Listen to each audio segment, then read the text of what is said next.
সুপ্রিয় দর্শক মণ্ডলী ও শ্রোতাগণ, আশা করছি আল্লাহর অশেষ মেহেরবানি ও রহমতে আপনারা সকলেই ভালো আছেন এবং সুস্থ আছেন। এখন চলছে আলোর পথে চ্যানেলের পক্ষ থেকে আল্লাহর ৯৯টি নামের সিরিজ। এই সিরিজে আমরা আল্লাহর ৯৯টি নামের অর্থ, আমল ও ফজিলত সম্বন্ধে ডিটেলস আলোচনা করতে চলেছি। আপনারা যদি আল্লাহর ৯৯টি নামের অর্থ, আমল ও ফজিলত সম্বন্ধে ডিটেলসে ধারণা পেতে চান, তাহলে অনুগ্রহ করে সাবস্ক্রাইব করে সাথেই থাকুন। চলুন আজ আল্লাহর ৯৯টি নামের মধ্যে অত্যন্ত ফজিলতপূর্ণ একটি নাম ইয়া ওয়ালিউ নামের অর্থ, আমল ও ফজিলত সম্বন্ধে ডিটেলস জেনে নেওয়া যাক। ইয়া ওয়ালিউ অর্থ হচ্ছে হে মহা অভিভাবক। চলুন ইয়া ওয়ালিউ নামের আমলগুলো জেনে নেওয়া যাক। যদি কোনো ব্যক্তি তার মান মর্যাদা বৃদ্ধি করতে চায়, তাহলে ইয়া ওয়ালিউ নামের আমলটি হতে পারে অত্যন্ত কার্যকরী একটি আমল। এই ইসমটি অধিক মাত্রায় পাঠ করে কোনো লোক যদি পাঠ করে, তাহলে তার মান মর্যাদা অনেক পরিমাণে বৃদ্ধি পায়।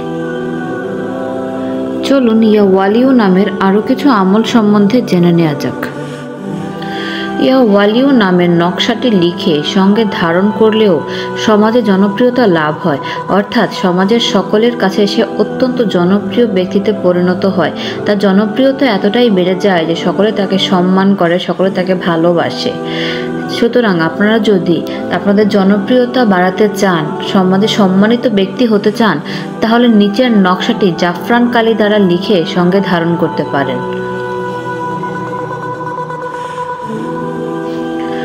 স্বর্ণ বা রৌপ্যের পাতে খোদাই করে শিশুদের গলায় দিলে তারা মাতৃকা রোগ হতে নিরাপদে থাকে। সুবহানাল্লাহ।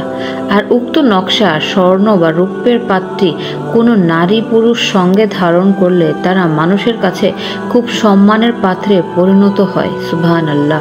আপনারা যারা অনেকেই সম্মান প্রাপ্ত করতে চাচ্ছেন, তাহলে তারা এই নামের আমলটি করতে পারেন। নকশাটি আপনারা নিচে দেখতে পাচ্ছেন। সুপ্রিয় দর্শক মণ্ডলী, মহানবী সাল্লাল্লাহু আলাইহি সাল্লাম বলেছেন, যে ব্যক্তি আল্লাহর ৯৯টি নামের অর্থ মুখস্থ করবে এবং জিকির করবে, সে ব্যক্তি অবশ্যই বেহেশতে প্রবেশ করবে। সুবহানাল্লাহ। আল্লাহ রাব্বুল আলামিন আমাদের সবাইকে এই নামগুলোর আমল করার তৌফিক দান করুন। আমিন। সকলেই ভালো থাকবেন এবং সুস্থ থাকবেন। ধন্যবাদ সবাইকে।